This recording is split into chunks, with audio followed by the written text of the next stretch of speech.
Occupational English Test. Listening Test. This test has 3 parts. In each part, you'll hear a number of different extracts.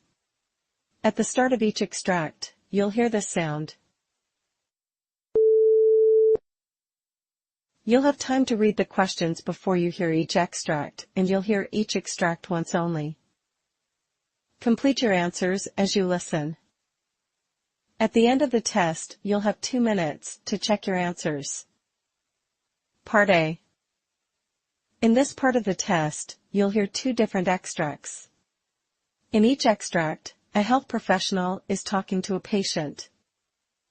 For questions 1 to 24, complete the notes with information that you hear. Now, look at the notes for Extract 1. Extract 1, questions 1 to 12. For questions 1 to 12, complete the notes with a word or short phrase that you hear. You now have 30 seconds to look at the notes.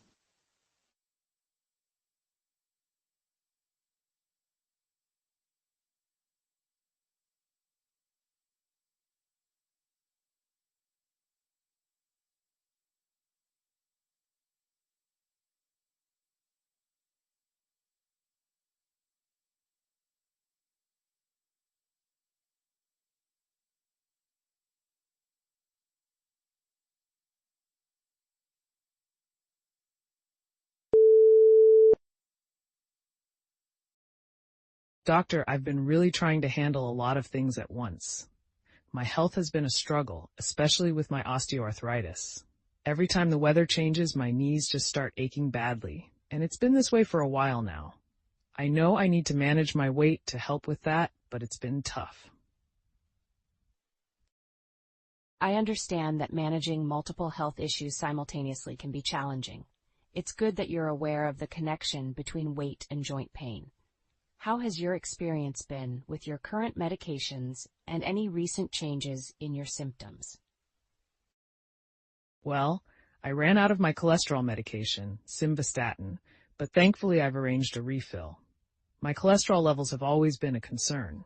About my mental health, I'm still attending therapy sessions, but honestly, I find the one-on-one sessions somewhat helpful, unlike the group ones, which I'm really not comfortable with.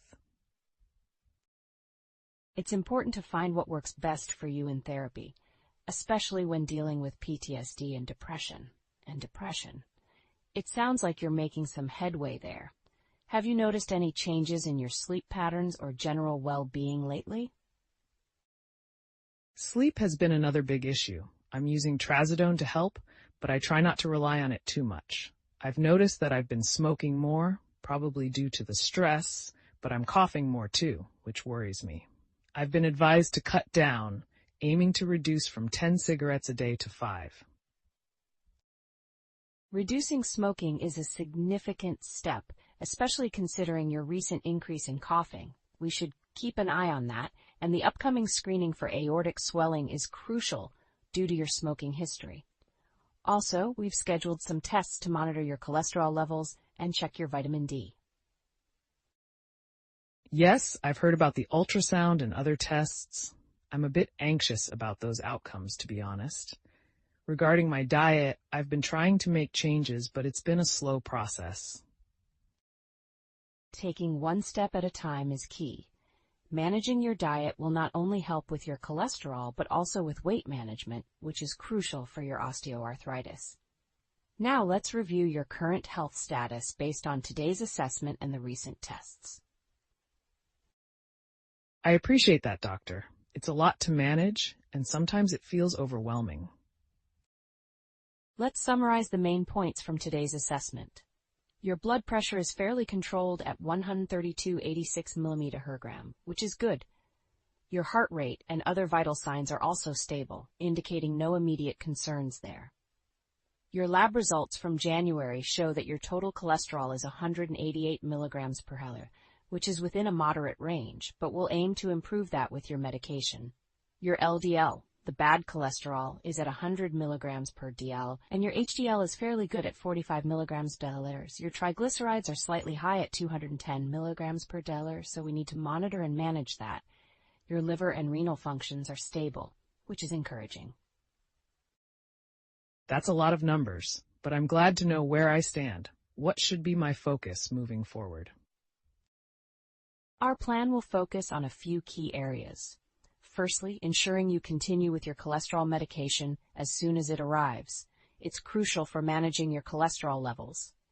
Secondly, weight management will be a significant focus. We discuss the benefits in relation to your joint health and overall well-being. Thirdly, we need to intensify efforts on smoking cessation. I know it's tough, but reducing and eventually quitting will significantly benefit your health. Lastly, continue with your one-on-one therapy sessions. They are essential for managing your PTSD and depression. We will have a follow-up appointment to discuss your progress and any adjustments needed in your treatment plan. Thanks, doctor. It sounds like a comprehensive plan. I'll do my best to stick to it, and hopefully we'll see some positive changes soon. I'm confident you will, and I'm here to support you every step of the way. See you at our next appointment for further evaluations and to discuss any new concerns you might have by then.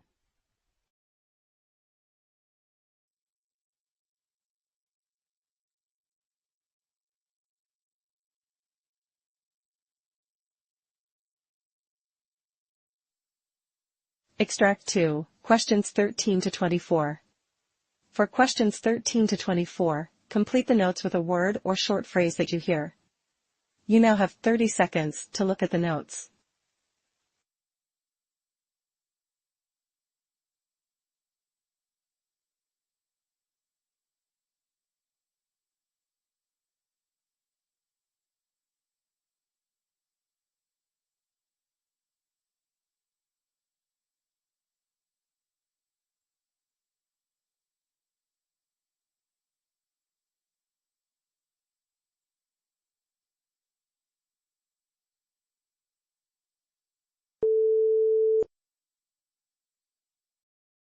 Doctor, I've been dealing with this pain in my right elbow and left shoulder for several months now.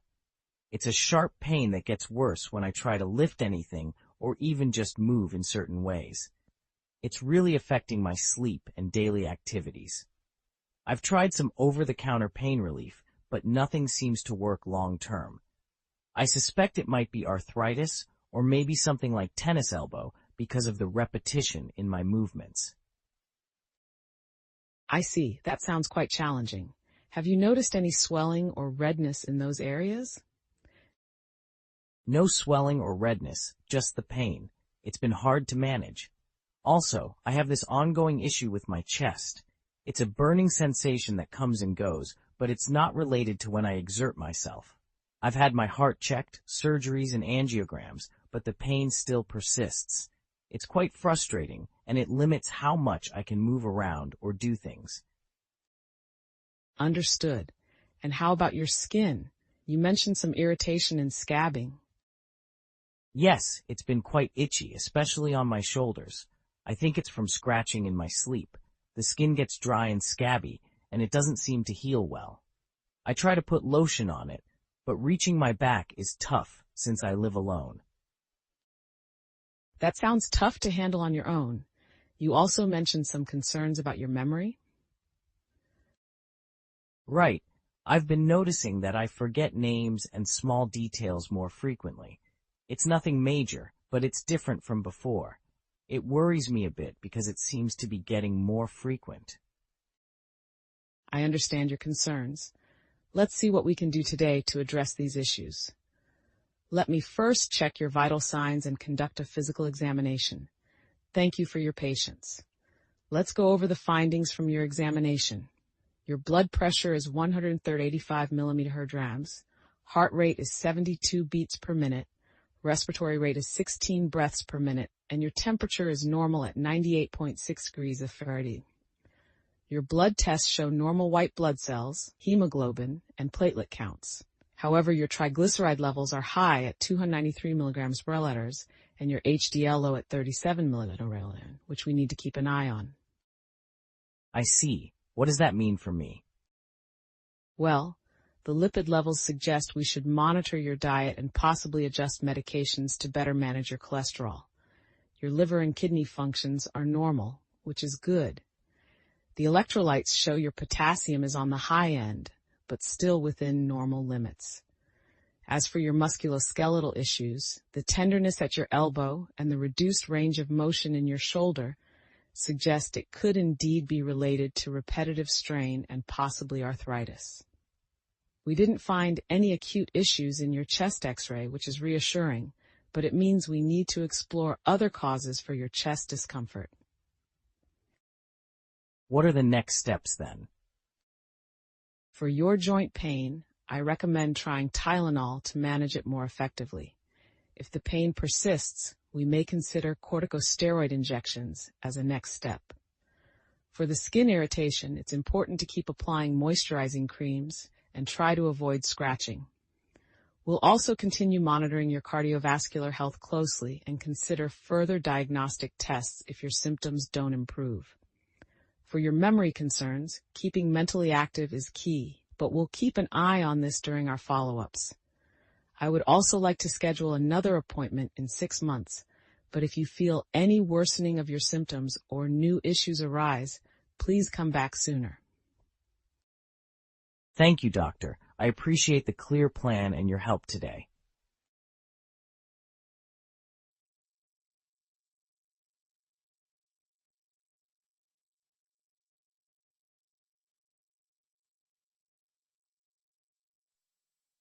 That is the end of Part A. Now look at Part B. Part B. In this part of the test, you'll hear 6 different extracts. In each extract, you'll hear people talking in a different healthcare setting. For questions 25 to 30, choose the answer A, B, or C, which fits best according to what you hear. You'll have time to read each question before you listen. Complete your answers as you listen. Now look at question 25.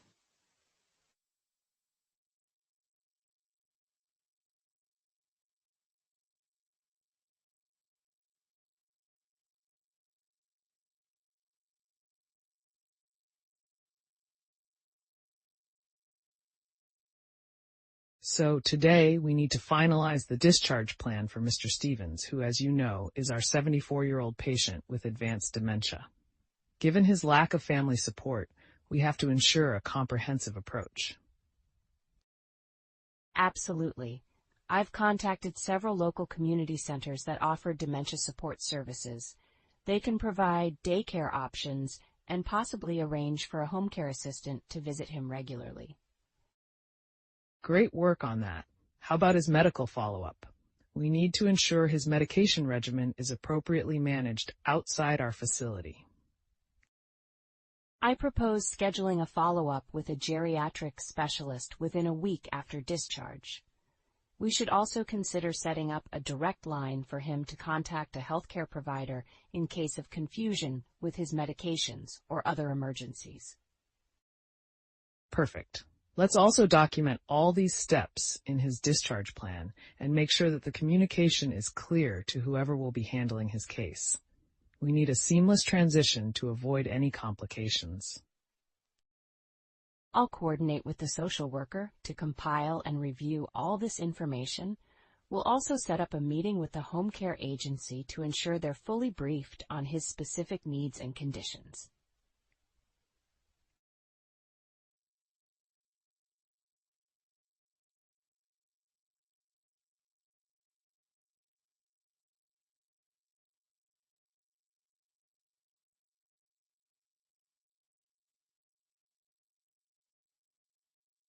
Now look at question 26.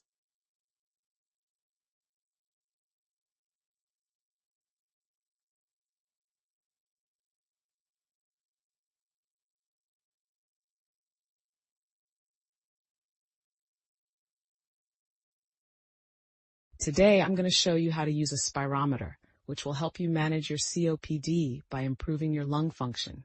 Have you used one before? No, this is all new to me. No worries, I'll guide you through it. First, sit up straight and hold the spirometer upright. When you're ready, take a slow, deep breath in, as much as you can, and then exhale as forcefully and as long as possible into the device. It's important to keep your lips sealed tightly around the mouthpiece. Like this? Exactly, that's good. It's important to perform these exercises several times a day. This will help increase your lung capacity and decrease the feeling of shortness of breath.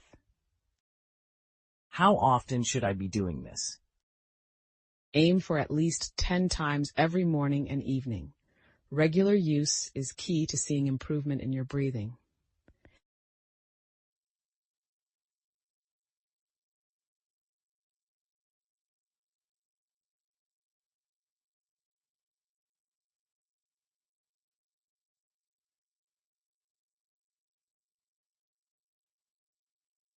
Now look at question 27.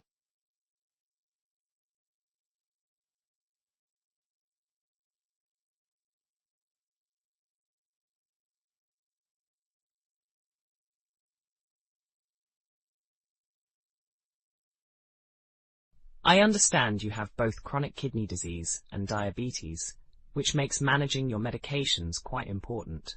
Let's go through your current list to ensure everything is clear and safe for you.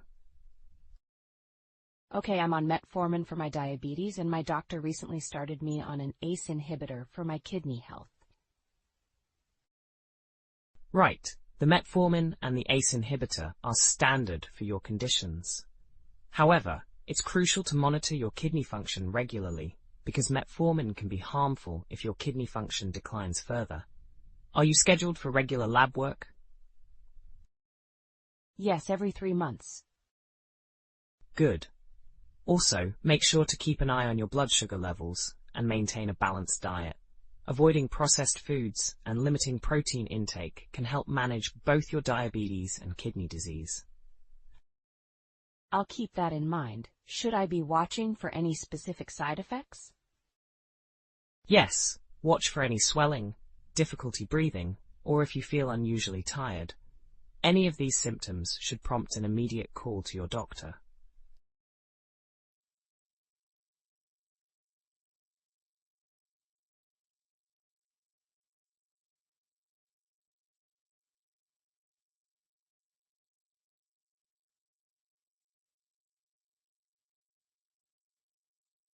Now look at question 28.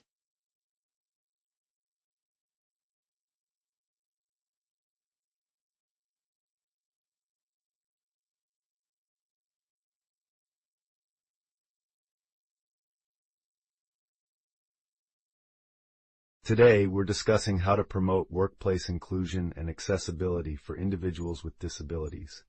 It's crucial that everyone feels valued and supported here. Absolutely. One of the first steps is ensuring physical accessibility. This means clear, wide pathways and ramps where needed, but it also includes accessible software and technology for those with visual or hearing impairments. Right. We must also consider flexible work arrangements and possibly modifying workstations to meet individual needs. It's about making reasonable adjustments so that all employees can perform their roles effectively. Inclusion goes beyond physical adaptations. It's about creating an environment where people feel safe to express their needs and know they will be met with support, not resistance. Exactly. Fostering an inclusive culture involves training our staff to understand the different challenges our colleagues might face and how we can help overcome them together. Let's put together a proposal for management detailing these points. We'll include a budget for necessary modifications and a plan for ongoing staff training on inclusion and diversity.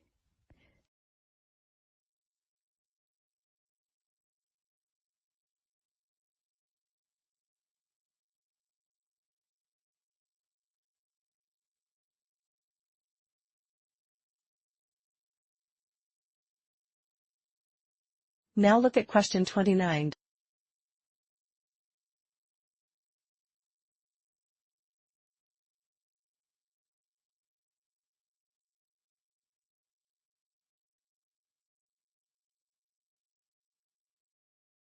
With the recent heat wave, we've seen an uptick in children suffering from heat-related illnesses. We need to adjust our protocols to manage this influx efficiently. Agreed. The first step should be education. We need to inform parents about the signs of heat exhaustion and heat stroke, confusion, rapid pulse, dizziness, and especially in young children, lack of sweating. Right. Let's also prepare our hydration station with electrolytes and ice packs. We'll need extra supplies given the number of cases we're anticipating. I'll coordinate with the supply department. What about our staffing? Do we need to bring in extra help during peak hours? Yes, I suggest we adjust the shifts to have more staff during the midday to evening hours when these cases seem to peak. We can also set up a triage system dedicated to these cases to streamline care and response times. Good plan. Let's meet again tomorrow to finalize these changes and ensure we're fully prepared.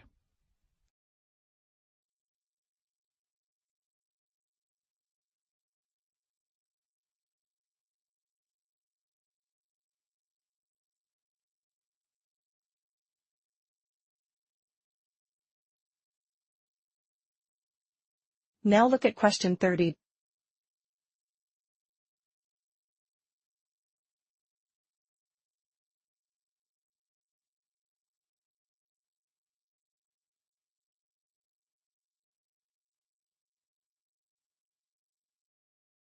As we discuss the care plan for Mrs. Johnson, who is experiencing postpartum psychosis, it's essential we take a holistic approach, involving mental health professionals, obstetricians, and nursing care. Agreed. The primary concern is her safety and the baby's well-being. I suggest we start with constant supervision and assess her medication needs to address her symptoms effectively. Yes, the psychiatric evaluation indicates she might benefit from antipsychotics, but we'll need to consider the implications for breastfeeding. We should consult with a lactation specialist. Absolutely. Let's also ensure that her partner and family are involved in the care plan. They need to understand what postpartum psychosis entails and how they can support Mrs. Johnson at home. I'll arrange for family counseling sessions and set up a follow-up schedule. It's important that her support system is strong and informed. Good. Let's finalize this care plan and review it in our next meeting to make any necessary adjustments. Our goal is her recovery with strong family support.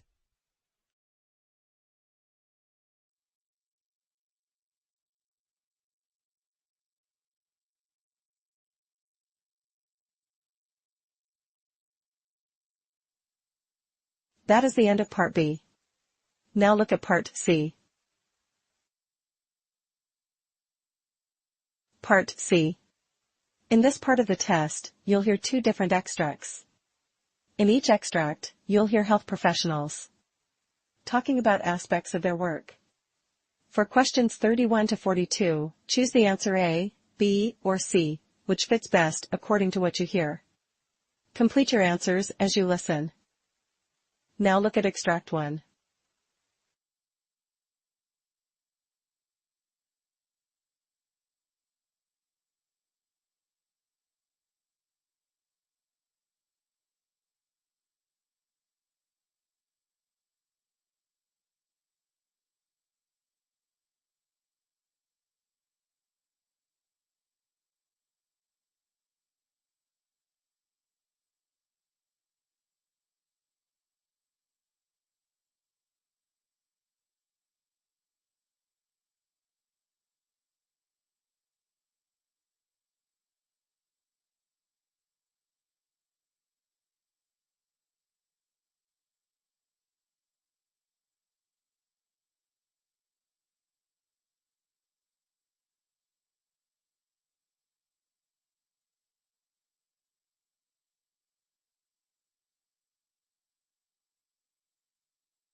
Good morning, everyone. Thank you for joining today's lecture. Today, we'll delve into a complex and increasingly relevant topic in the field of nutritional science: personalized nutrition and its implications for health outcomes. Our discussion will be informed by cutting-edge research, including a compelling case study from Harvard's scholarly articles on the subject. Now, let's set the stage by considering the broad spectrum of factors that influence individual responses to diet. These include genetic predispositions, gut microbiome diversity, lifestyle factors like physical activity, and even the epigenetic impacts of one's environment. The burgeoning field of personalized nutrition seeks to tailor dietary recommendations based on these unique factors, moving beyond the one-size-fits-all dietary guidelines that have predominated. To illustrate, let's discuss a case study involving a patient named Jane, a 45-year-old woman with a history of type 2 diabetes and cardiovascular disease, which are both heavily influenced by diet. Researchers at Harvard conducted a detailed analysis of Jane's genetic makeup, microbiome, and lifestyle factors to design a personalized nutritional plan aimed at managing her conditions more effectively. Jane's genetic testing revealed a predisposition for insulin resistance and a high sensitivity to saturated fats, leading to detrimental cholesterol profiles.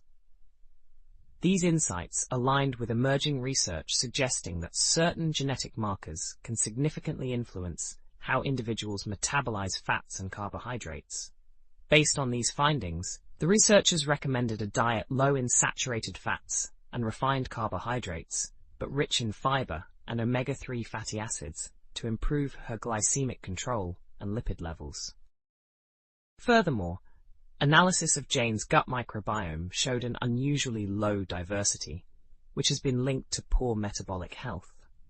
To address this, her diet included prebiotic foods to foster a healthier gut environment, thereby improving her body's response to insulin and reducing inflammation, a key factor in both diabetes and heart disease.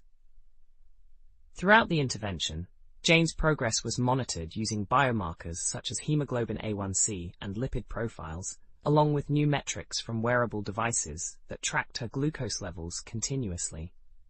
This real-time data allowed for dynamic adjustments to her diet based on her body's immediate responses to different foods. After 6 months on this personalized diet, Jane's results were transformative. Her A1C levels, a measure of average blood sugar, decreased significantly, and her cholesterol levels improved markedly. Moreover, she reported higher energy levels and overall better health outcomes. This case study underscores the potential of personalized nutrition to revolutionize treatment paradigms for chronic diseases. However, it also highlights the complexity of implementing such personalized approaches on a wide scale. Issues of cost, accessibility to genetic and microbiome testing, and the need for interdisciplinary expertise in genetics, nutrition, and data analysis are significant barriers that must be addressed.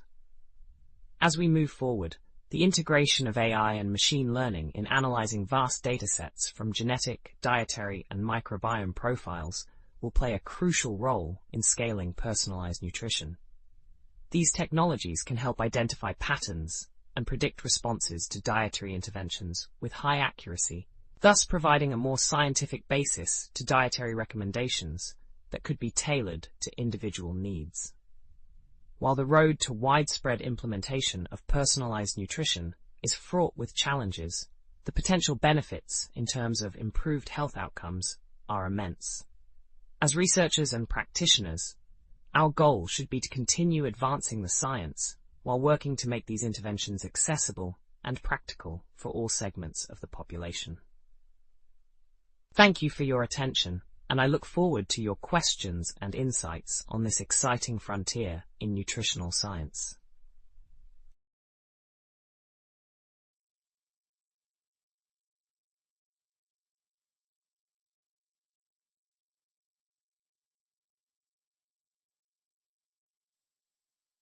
Now look at Extract 2. Extract 2, questions 37 to 42. You now have 90 seconds to read questions 37 to 42.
Good morning, everyone. Today we will delve into the complex interplay of scientific innovation, public health policy, and international collaboration in the rapid development and deployment of vaccines during global health emergencies, with a specific focus on the COVID-19 pandemic. Our discussion will be rooted in a comprehensive analysis based on scholarly articles and case studies, particularly emphasizing the multifaceted approach that led to unprecedentedly quick vaccine development. The emergence of COVID-19 as a global pandemic necessitated an urgent response from the scientific community. The traditional vaccine development timeline, which typically spans several years, was condensed into mere months, showcasing a remarkable feat of scientific and organizational agility. This acceleration can largely be attributed to several key factors that we will explore today. Firstly, the foundation of rapid vaccine development during the pandemic was built on pre-existing research platforms. Technologies such as mRNA, which were explored and refined over decades, played a crucial role. These platforms were not starting from scratch, but were instead quickly adapted to target the SARS-CoV-2 virus. The significance of this foundational research cannot be overstated, as it provided a springboard for rapid development. Moreover, the role of international collaboration was pivotal. During the pandemic, we saw an unprecedented level of partnership among biopharmaceutical giants, biotechnology startups, academic institutions, and government agencies worldwide. One illustrative example is the collaboration between the National Institutes of Health in the United States and the biotechnology company Moderna. This partnership leveraged governmental research infrastructure and the nimble, innovative capacity of a biotech firm to spearhead the development of one of the first authorized mRNA COVID-19 vaccines. To provide a concrete example, let us consider a hypothetical scenario involving a patient, John Doe, a 65-year-old with chronic respiratory issues, making him highly susceptible to severe COVID-19 complications. John's case highlights the critical need for rapid vaccine access and the direct impact of these scientific advancements on individual lives. The availability of a vaccine within a year of the pandemic's onset potentially saved countless lives, including John's, by offering protection against a virus that disproportionately affects older adults and those with pre-existing health conditions. Ethical considerations also played a crucial role in the vaccine development process. The urgency to produce a vaccine did not compromise the rigorous safety and efficacy standards typically required. Regulatory agencies like the FDA implemented emergency use authorizations, EUA, to facilitate timely access while ensuring that the vaccines met stringent safety criteria. Another critical element was the role of digital technology and data science in managing the pandemic. Tools such as artificial intelligence and big data analytics were instrumental in tracking virus mutations and vaccine effectiveness, further informing public health strategies and vaccine updates. The success of these efforts, however, also highlighted several challenges. Issues such as vaccine equity and the logistics of global vaccine distribution came to the forefront. While some regions quickly secured and administered vaccines, others faced significant delays, underscoring the need for improved global health governance and equitable resource distribution. The COVID-19 pandemic has reshaped our understanding of what is possible in vaccine development. It has demonstrated the effectiveness of combining robust scientific research with international collaboration and strong regulatory frameworks. As we look to the future, it is imperative that we learn from this experience, investing continuously in research infrastructure, fostering global partnerships, and ensuring that the ethical considerations of equity and access remain at the forefront of public health efforts. This comprehensive approach will not only prepare us for future pandemics, but also enhance our capability to respond to a range of global health challenges, ultimately saving more lives and improving health outcomes worldwide. Thank you for your attention, and I look forward to our continued discussion on these vital topics.